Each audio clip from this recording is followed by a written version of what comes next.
तो ये होने वाला है हमारा लास्ट लेक्चर हम लोगों का, जिसमें कि सेम मॉर्फोलॉजी हमारा फ्रूट का वही रहेगा जो हम लोग 11th में देखे हैं, और इसको कंप्लीट डिटेल्स में भी हम लोग देखेंगे। ठीक है। फ्रूट क्या है?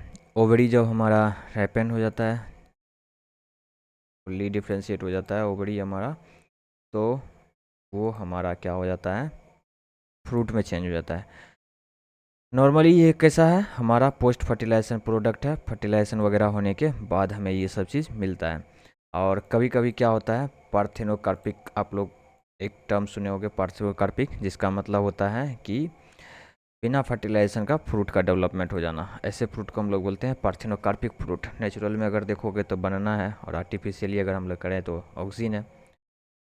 और हमारा फ्रूट दो तरह का, ट्रू ट्रू फॉल्स, दो तरह का फ्रूट होता है, true fruit, false fruit. Pericarp बात करोगे तो एक फ्लैशी होता है, दूसरा आपको ड्राई देखने के लिए मिलेगा। इसमें आप देखो तो आपको ऑरेंजेज वगैरह का देख लोगे, ड्राई में, ड्राई वाला में आप देखोगे तो मस्टर्ड हो गया, पी हो गया, ग्राउंड नट वगैरह हो गया।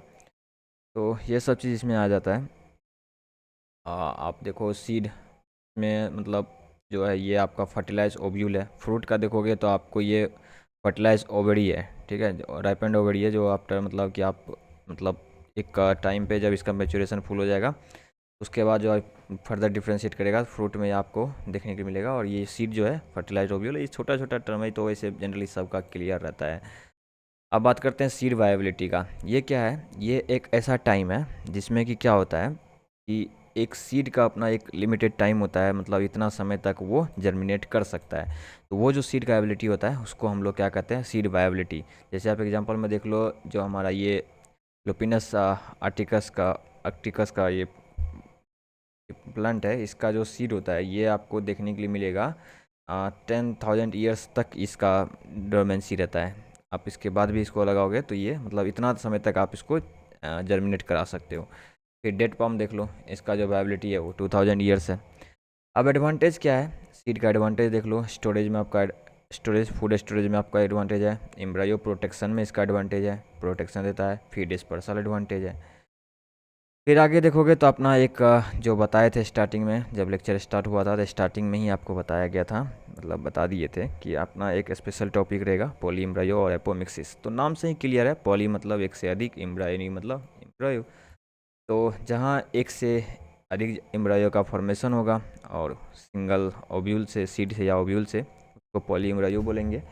इसका आप देख लो एग्जांपल में तो सिट्रस आपको देखने के लिए मिल जाएगा। नॉर्मली केस में क्या होता है, एक ओव्यूल है, उससे एक एमएमसी, एक फंक्शनल मेगास्पोर, मतलब चार होगा उसमें से तीन डिजेनरेट हो जाएगा, एक बचेगा तो वो फंक्शनल मेगास्पोर बचेगा।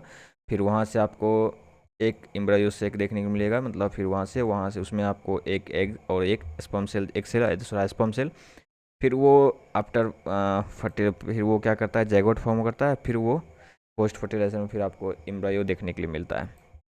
तो सेम यही प्रोसेस नॉर्मली में होता है, लेकिन यहाँ पर आपको क्या होगा कि एक से ज़्यादा एम्ब्रायो देखने के लिए मिलेगा। यहाँ पे नॉर्मल में अपने को एक एम्ब्रायो देखने के लिए मिल रहा था, लेकिन यहाँ पे एक से ज़्यादा एम्ब्रायो देखने के लिए मिलेगा एक सिंगल सीड ओव्यूल में। एग्जाम्पल भी हम लोग देख लिए सिट्रस का। अब टाइप्स देखेंगे तो एक होता है अपना क्लीवेज टाइप का एम्ब्रायो। ठीक है, इसमें सिंगल एम्ब्रायो क्या होता है, स्प्लिट हो जाता है, एक एम्ब्रायो स्प्लिट हो जाता है ढेर सारा में। फिर दूसरा एडवेंटेटिव एम्ब्रायो, एम्ब्रायनी। तो इसमें क्या होता है, न्यूसिलस, ऐसा ऐसा एम्ब्रायो को न्यूसिलस के द्वारा ये फॉर्म होता है। ठीक है, एडवेंटेशियस एम्ब्रायो भी इसको बोल सकते हैं।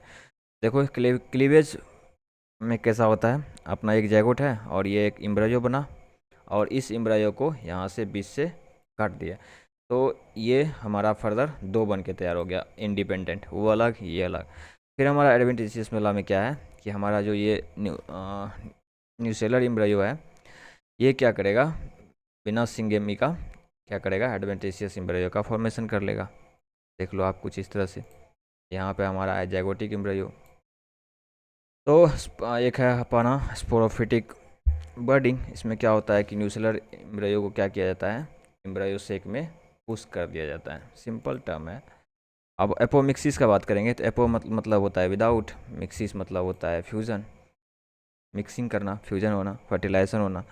तो without fertilisation formation of seed, seed का फॉर्मेशन हो जाना बिना फर्टिलाइजेशन का, तो एपोमिक्सिस कहा जाएगा।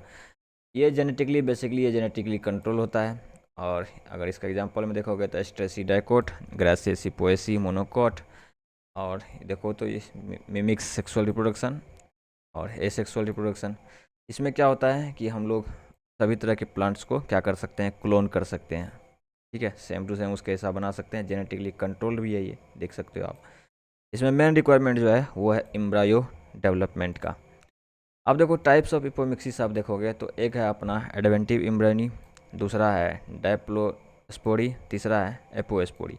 इसमें देखो अंतर क्या है, एक में आपको न्यूसेलस जो है ये न्यूसेलर एम्ब्रायो में फॉर्म हो रहा है, जैसे आप सिट्रस अभी देखे थे हम लोग, सिट्रस मैंगो वगैरह। इसमें क्या है कि एक एमएमसी जो है माइटोसिस कर करके क्या करेगा, एम्ब्रायो सेक बनाएगा डिप्लॉयड, और वहाँ वहाँ से वो एग वो भी डिप्लॉयड। तो यहाँ से फिर हमारा ये मिल जाएगा फाइनली हमको फर्टिलाइज, आफ्टर फर्टिलाइज मतलब फर्टिलाइजेशन ये क्या हो जाएगा, डिप्लॉयड एम्ब्रायो देखने के लिए मिल रहा है। सिंपल सिस्टम है, हम ये सोच रहे हैं एपोस्पोरी का। ठीक है, तो यहाँ पे आप देख लो न्यूसेलस है, एम्ब्रायोसेक एग, और यहाँ भी क्या हो रहा है, दोनों जगह पार्थेनोजेनेसिस, दोनों जगह क्या हो रहा है, पार्थेनोजेनेसिस। यहाँ से भी क्या हो रहा है, एग जो डिप्लॉयड है वहाँ से हमें एम्ब्रायो मिल रहा है डिप्लॉयड वो भी। एपोमिक्सिस का एडवांटेज यही है कि आप हाइब्रिड प्लांट का प्रोपेगेशन करा सकते हो, किसके थ्रू, सीड के थ्रू। जो भी आप हाइब्रिड का आप क्लोन करना चाहते हो एपोमिक्सिस के थ्रू आप क्लोन कर सकते हो। तो चैप्टर अपना हो जाता है यहीं पर ख़त्म, और इसमें कुछ इम्पोर्टेंट चीज़ टर्म है नहीं। तो इसी के साथ अपना चैप्टर ख़त्म हो जाता है। और आपको चाहिए आप क्वेश्चंस का प्रैक्टिस, तो क्वेश्चंस का प्रैक्टिस आपको कैसे करना है, कैसे होगा प्रैक्टिस, तो इसके लिए आपको टेस्ट सीरीज ज्वाइन करना पड़ेगा, और टेस्ट सीरीज ज्वाइन करने के बाद आपको उसका एनालिसिस करना पड़ेगा। आप अगर कहोगे तो मैं कुछ क्वेश्चंस डाल दूंगा, आपको नीचे टेलीग्राम चैनल का लिंक आपको डिस्क्रिप्शन में मिल जाएगा देखने के लिए, कमेंट सेक्शन में भी मिल सकता है, अगर आप रिक्वेस्ट करोगे वहाँ डाल दिया जाएगा, लेकिन आपको डिस्क्रिप्शन में भी जनरली इसे देखने के लिए मिल जाएगा। नहीं तो आप अपने इस चैनल के अबाउट सेक्शन में जा करके वहाँ से आप देख सकते हो।